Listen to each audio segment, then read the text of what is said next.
My brother Jared was diagnosed with autism when I was 15 years old. He had just started kindergarten, and it was kind of really foreign to me, and I didn't really know what to think. I knew that he was my brother, and I knew that I loved him, and that he loved doing lots of different things, and he was kind of odd in certain ways, but I didn't really think much past that. Um, Fast forward 3 years, and my life's pretty much all about him. Not that I don't have a life of my own, but his life influences mine a lot in different ways.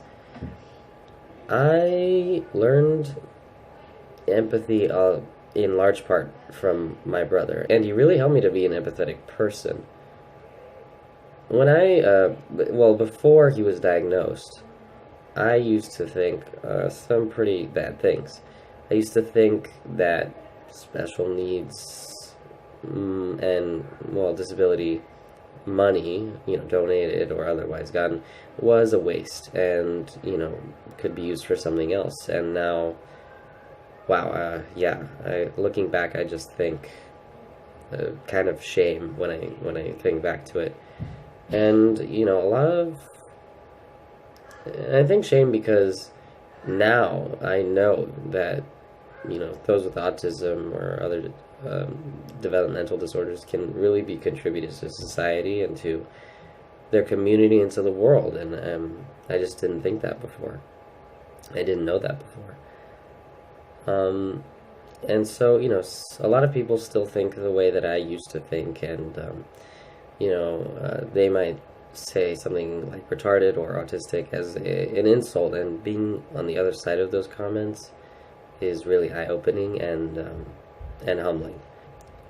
And seeing his empathy in action was really surprising.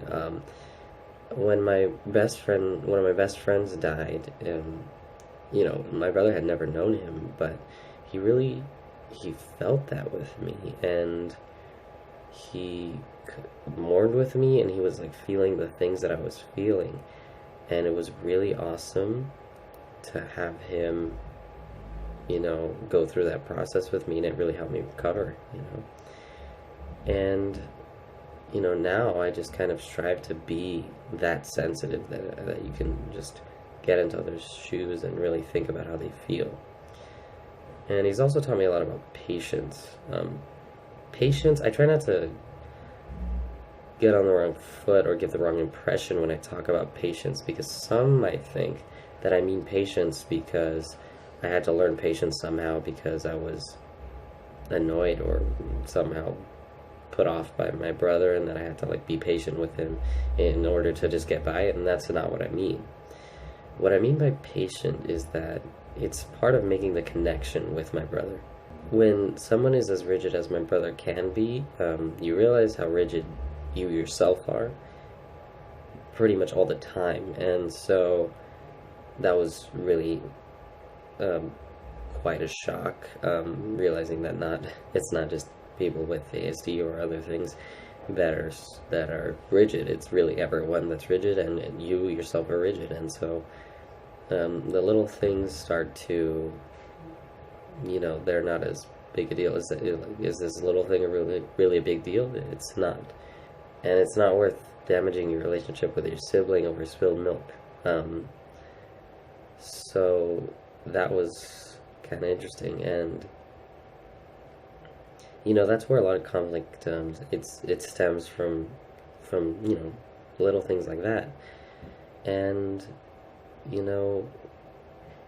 I mean, it shouldn't, these little things like, oh, he doesn't like eating that, or he doesn't like that smell, or he doesn't like other things.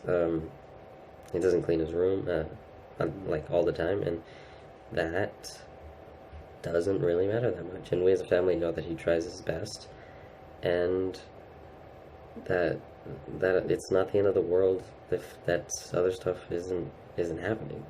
Yeah, he's really pushed me to be a lot more patient with him and with others, and I'm sure we'll continue to do so. And also, my brother's taught me a lot about flexibility, which is interesting, because a common thing with autism spectrum disorder is that it comes with a certain level of rigidity, and this comes with several things, but and it's almost a necessity for my brother to have a routine set up. And so sometimes, or a lot of the time, when things have to go his way in a certain situation for, his schedule, I have to learn to be flexible. And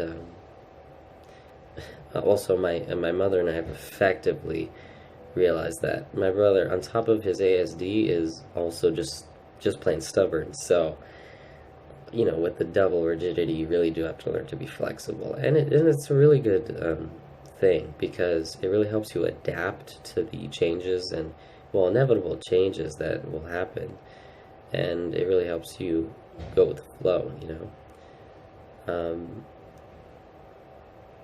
And so, the flexibility, it really goes hand in hand with the empathy and the patience, because you really have to be able to think of other people's perspectives, and think, oh, something that might not be a big deal to you is a big deal to them, or it might be the world to them. You might want to do just whatever you want, but sometimes you gotta give things for the success of the family unit. And we understand that. I understand this, and it's really helped me. And I really think that these lessons, they stay with you because it's so close to heart, because it's family. And I'm just really, really honored to have Jared as my brother. Thank you.